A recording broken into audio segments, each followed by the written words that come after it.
ভাবুন তো, একটি নির্মাণাধীন পারমাণবিক বিদ্যুৎ কেন্দ্রে যদি ক্ষেপণাস্ত্র হামলা হয় তাহলে সেটি কি শুধু একটি দেশের উপর আঘাত, নাকি পুরো বিশ্বের জন্য নতুন এক সতর্কবার্তা? মধ্যপ্রাচ্যে আবারও উত্তেজনা ভয়াবহ রূপ নিচ্ছে।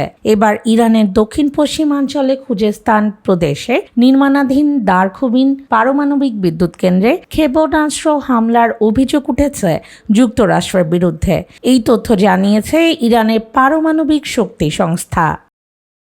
ইরানের দাবি, স্থানীয় সময়ে রোববার ভোর ৩:৩৯ মার্কিন বাহিনী কয়েকটি ক্ষেপণাস্ত্র নিক্ষেপ করে। তবে সবচেয়ে বড় প্রশ্ন হলো, এই হামলায় আসলে কতটা ক্ষতি হয়েছে। ইরান বলছে ক্ষয়ক্ষতির পূর্ণ হিসাব এখনো জানা যায়নি, বিস্তারিত পর্যালোচনা চলছে।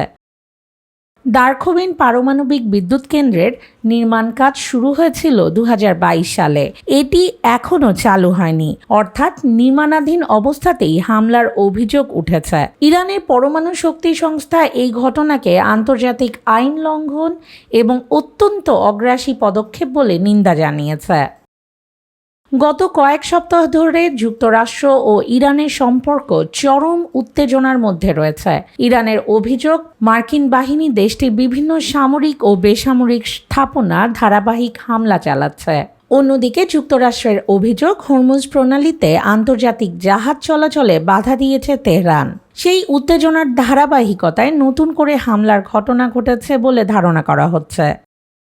কিন্তু এখানেই শেষ নয়, ইরানও পাল্টা প্রতিক্রিয়া দেখিয়েছে। দেশটির সামরিক বাহিনী দাবি করেছে তারা কয়েকটি আঞ্চলিক দেশে থাকা মার্কিন সামরিক ঘাঁটি ও স্থাপনাকে লক্ষ্য করে হামলা চালিয়েছে। অর্থাৎ দুই পক্ষের পাল্টাপাল্টি অভিযানে মধ্যপ্রাচ্যে পরিস্থিতি আরও অনিশ্চিত হয়ে উঠেছে। আরও অবাক করার বিষয় হলো, গত জুনেই পাকিস্তানের মধ্যস্থতায় ওয়াশিংটন ও তেহরান একটি সমঝোতা স্মারকে স্বাক্ষর করেছিল, যার লক্ষ্য ছিল উত্তেজনা কমিয়ে শান্তির পথে এগোনো। কিন্তু সেই উদ্যোগের পরও নতুন করে সংঘাত শুরু হওয়ার প্রশ্ন উঠেছে, শান্তি আলোচনার ভবিষ্যৎ কি এখন আরও কঠিন হয়ে গেল?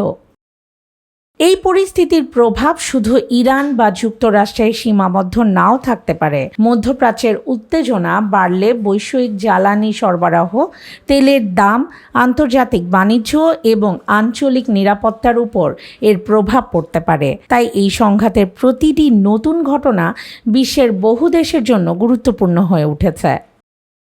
এখন সবার নজর একটাই, এই উত্তেজনা কি কূটনৈতিক আলোচনার মাধ্যমে কমবে, নাকি আরও বড় কোনো সংঘাতে রূপ নিবে?